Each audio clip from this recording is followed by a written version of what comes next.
Hey guys, welcome back to Critical Flick. We're going to try something a little new here on the channel. Noelle decided to come back on to share her love of Disney, so we thought we would go through every Disney animated film starting with Snow White. Yes, I love Disney. It is my second home. So I just decided, why not start all the animated features again? Yeah, so I thought it'd be nice to add like a little bit more to the channel than just new reviews. I know previously we had done an A24 series that I really want to try to bring back, so I thought this would be a fun way to get Noelle back on the channel and talk about some of the movies she loves. Snow White came out in 1937. It was Disney's first animated film. It was also the first full-length animated film as well.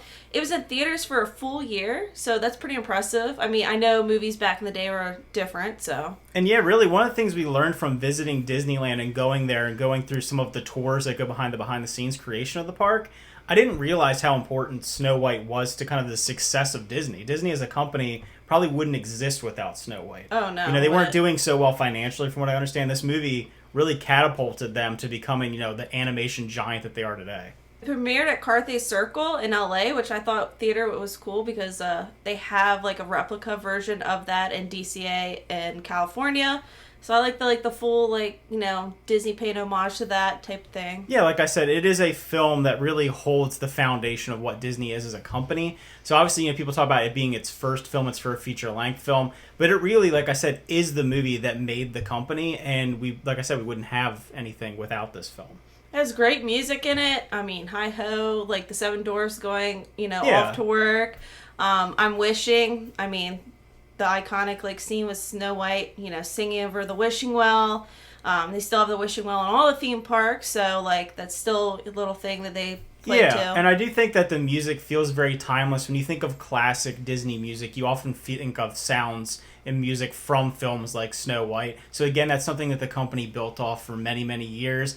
And one of the things that I really enjoy about watching the film is kind of its classic animation style, something that Disney hung its hat on for, probably a couple decades at that point. So I do like that it kind of feels very of its time. You can feel the frames. You can feel the motion of the film. Mm-hmm. Also has a great villain. You have a witch that turns in, that's a queen, and that whole dynamic in the film. You got evil versus good, so that was a good thing to play off as well. I did find it was really cool that it did not win an Oscar the first year, but the second year Walt Disney did receive an honorary Oscar, and it was one normal size Oscar with 7 miniature ones, so to represent the 7 doors in that whole film and everything. I thought that was really cool. I believe it's on display right now at DCA at Carthay Circle restaurant, so you can actually go see the actual Oscar that Walt received. So the film itself, like many of these early works, was inspired by the Brothers Grimm fairy tales. Obviously, it's a much lighter take on these stories. It's interesting looking at how dark those stories were and how Disney kind of turned it on its head to reach modern popular audiences at the time. When rewatching this film, I did really notice the length of the film. It is a pretty short film.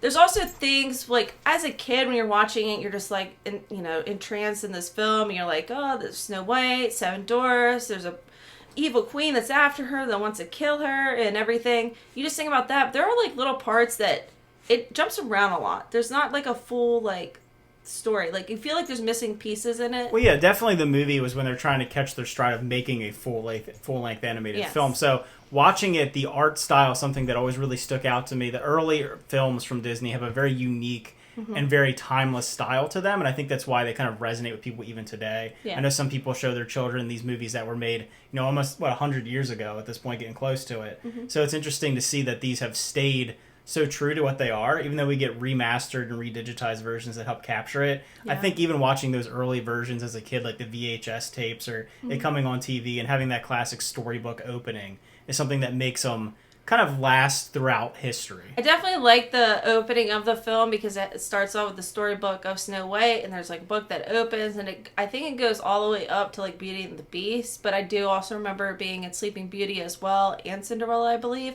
I think that adds a little charm, you're telling a story about them. Yeah. So I really like that. Yeah, it really integrates the idea of a fairy tale, a literal reading of a story, taking the previous source of media, which would be books and novels and oral history, and bringing it to the screen. So kind of combining the things that Walt imagined probably as him as a child and bringing it to the rest of us on the big screen to enjoy forever. So I really enjoyed Snow White, rewatching it. it just really brought back all the memories of me watching it when I was a little kid, and it just made me like even more excited to watch the rest of the anime films. I've been going in order, so Brian has some catch up to do, but right now I think I'm on Robin Hood. So yeah, it's pretty exciting to kind of watch the progression of these films and how they've changed over the years.